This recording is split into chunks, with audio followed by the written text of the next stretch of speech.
আর আমাদের সময় মসজিদগুলি টাইলস করা আছে, টাইলস যুক্ত মসজিদ আমরা বানিয়েছি। মসজিদের পরতে পরতে এসি লাগানো আছে, লাইট লাগানো আছে, জাঁকজমকপূর্ণ ফ্যান দেওয়া আছে, তবু আমরা নামাজের বিষয় মনোযোগী হতে পারিনি। আল্লাহ রাসূল বলছেন, আমাদের সমাজে যে মানুষগুলো নামাজ ঠিক মতো আদায় করবে না, নামাজ পড়ে না, সে ব্যক্তি কাফেরের মতো হয়ে যায়। আল্লাহ রাসূল সাল্লাল্লাহু আলাইহি ওয়াসাল্লাম পাঁচ ওয়াক্ত নামাজের পড়ার ব্যাপারে তাকিদ দিয়েছেন। আর আমি ওই সব মানুষদেরকে বলি, যারা নামাজের কথা শুনে আযান শুনতে পায় তবু যারা নামাজে যায় না, তারা মানুষরূপী শয়তান। বলেন তো কি রূপী শয়তান?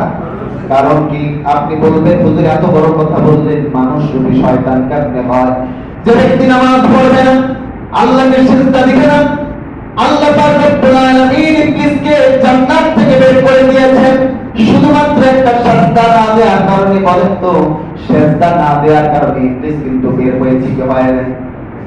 আপনিও যদি ইবলিসের মতো হয়ে যান, আল্লাহ নামাজ ফরজ করেছেন, নামাজে আল্লাহকে সিজদা দিতে হয়, এটা যদি আপনি না করেন, আপনি তো মানুষরূপী শয়তান হয়ে গেছেন।